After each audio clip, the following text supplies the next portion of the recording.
रामायण में एक बड़ी सुंदर एक चर्चा आती है कि भगवान राम और मां जानकी चित्रकूट पर निवास कर रहे हैं। चित्रकूट गए हो आप लोग? गए हो नहीं गए हो? कितने लोग गए हैं? भैया चित्रकूट जाओ, ऐसी दिव्य भूमि भैया हमने आज तक नहीं देखी। बड़ी दिव्य भूमि है। वहां पर बड़े दिव्य दिव्य स्थान हैं। गुप्त गोदावरी वहीं है ना, राम घाट है, जहां सुनते हैं ना, चित्रकूट के घाट पे भई संतन की भीड़, तुलसीदास चंदन घिसे तिलक करे रघुवीर। ये वही चित्रकूट है।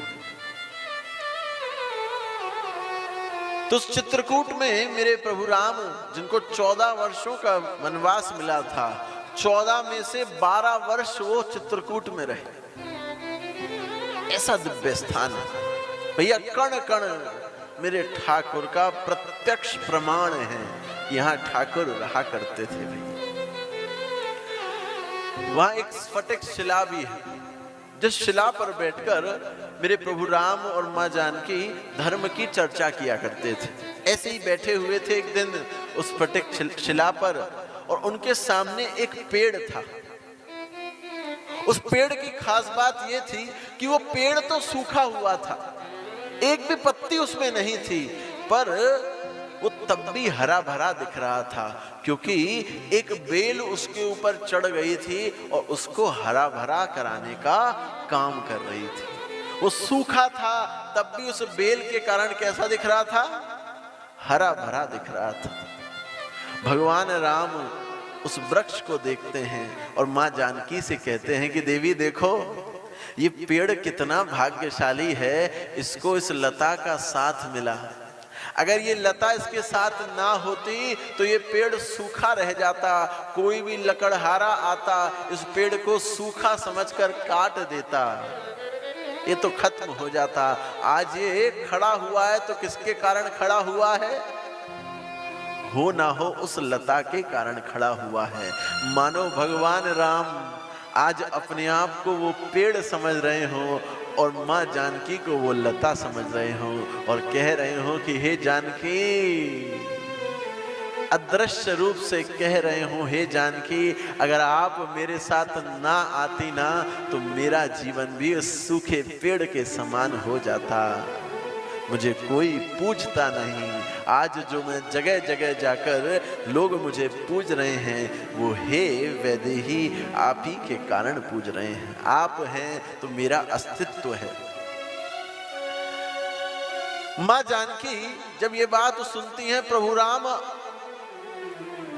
उस पेड़ की आड़ में अपने आप को वो पेड़ समझ रहे हैं और मुझको लता समझ रहे हैं। अपने आप को छोटा बता रहे हैं और मुझको बड़ा बता रहे हैं। तो मां जानकी कहती है, प्रभु आप गलत कहते हैं, ये पेड़ भाग्यशाली नहीं है, ये लता भाग्यशाली है। प्रभु आप सोचो, अगर ये पेड़ यहाँ ना होता तो ये लता जमीन पर ही पड़ी रहती। कोई भी जीव जंतु, कोई भी मनुष्य इसके ऊपर चलकर चढ़ा जाता और इसको खराब कर देता, इसको तोड़ देता, उसके चरणों से वो टूट सकती थी।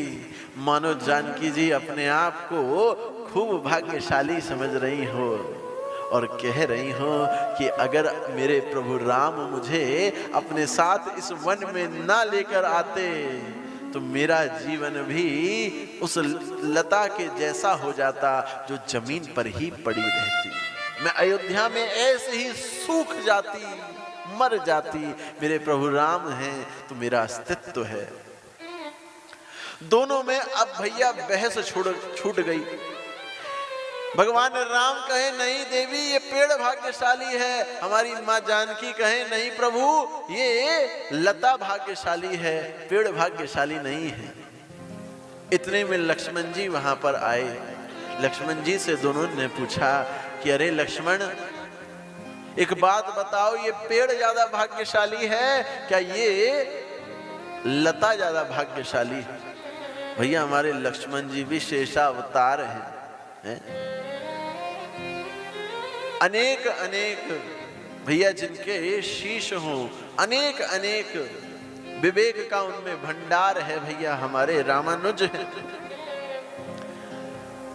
तो समझ गए लक्ष्मण जी की यहाँ पर बात किसकी चल रही है। न बात यहाँ पर पेड़ की चल रही है, न यहाँ लता की चल रही है। दोनों अपने आप को ही लता और पेड़ समझ रहे हैं। लक्ष्मण जी कहे, मैं आप दोनों को बताता हूं भाग्यशाली कौन है। लक्ष्मण जी भागकर उस पेड़ के नीचे जाकर बैठ गए और कहा, हे प्रभु राम, हे मेरी मैया जानकी, ना ये पेड़ भाग्यशाली है, ना ये लता भाग्यशाली है, इनकी छत्र छाया में रहने वाला ये लक्ष्मण भाग्यशाली है, ये लक्ष्मण भाग्यशाली है।